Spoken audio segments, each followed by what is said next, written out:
Na na na na, na na na na, na na na, gonna take my time. Na na na na, na na na na, na na na, gonna take my time. I've gone to shows, food shows, where people come from all over the country advertising Andouille because it's the big thing now all over the world, so everybody wants to jump on the bandwagon. And they're putting some really bad product out there. To get the good product, you have to come along the German coast. This is where it was invented. This is where Andouille started. It started along the German coast. If you want good Andouille, come to the German coast. And there's a lot of good Andouille. Here, we actually have probably like a German sausage that is with a French name. And the reason that is because everyone did business in French here at one time. Actually, probably 3 generations ago, everybody did business in French. So you had to call whatever you were selling a French name. But this area was settled by Germans, it was settled by Creoles, and then it was settled by Germans. So we have a lot of a German influence on our food and our culture. The Germans were the sausage makers. They're the ones that came over and knew how to make the sausage. They were like the expert sausage makers. And what they would do is that when they would get and do a boucherie, which was the killing of the hog, they would take the pieces of pork and they would chop it. They would cut it with a knife into little pieces and stuff it into the hog casing. And they would stuff it by hand. And then they would use a barrel, take a barrel and put it on the ground and dig a tunnel and put a pipe in that tunnel so they would have some smoke.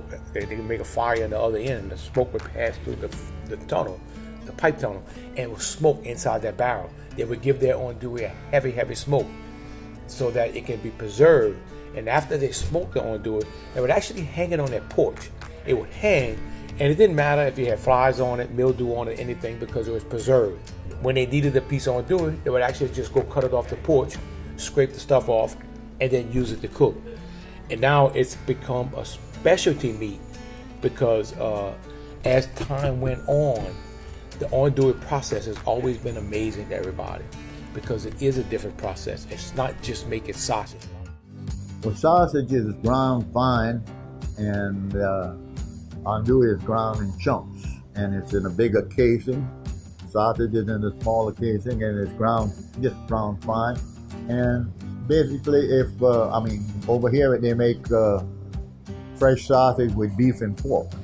Some of the places make sausage with just pork, but over here it's beef and pork now with their fresh sausage, and then smoked sausage they use just pork.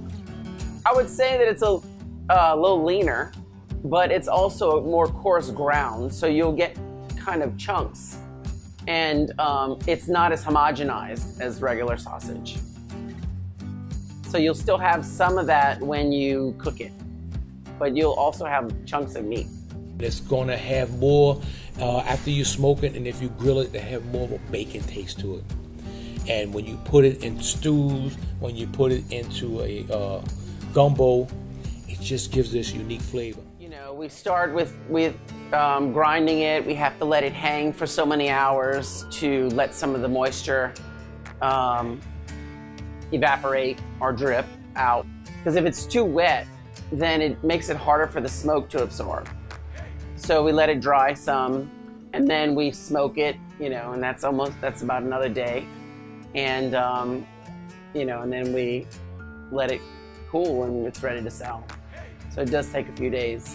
What's different than anything you're gonna buy in the market, we're not trying to put fillers to stretch out andouille. We're not trying to make it fancy. We're not trying to put all these artificial flavors that make it taste better or make it taste whatever artificial flavors do. It's all natural. We want you to taste the meat. We want you to taste that smoke.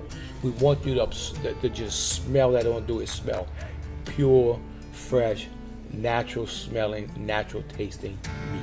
Natural tasting andouille. Oh Lord. Use andouille in gumbo, I use it in spaghetti. I use it, I cook it, what's called roasted. Either put it in the oven covered with aluminum foil and cook it for a while, or we cook it on top of the stove, put it on top of this, and you cook it. You put it on top of the stove with very little oil and some water, and just boil it down for a while till you get. It'll make it look a little gravy, you know. And eat that on the side instead of a piece of sausage with rice. Eat a piece of andouille with rice or something like that. We call it roast andouille, you know, but it's basically just cooking it like that. Some people use it in jambalaya, you know. They use it in cream sauces with spaghetti or some kind of noodles, you know. And I guess you find anything you want to use it in, you know. We're gonna make a gumbo. We're gonna make a jambalaya. We're gonna use our andouille. We're gonna use our sausage. We're gonna be creative. Everybody cooks a jambalaya. Everybody cooks it different. And of course, we all have the best. But at the end of the day, we're gonna eat and we're gonna have fun. We're gonna drink a few beers. We're gonna have fun with our friends. And we're gonna do what we call throwdown. We're gonna throw down. We're gonna have a party. Everything revolves around food in Cajun country. Well, I'm a rolling slow these days. I'm gonna take my time.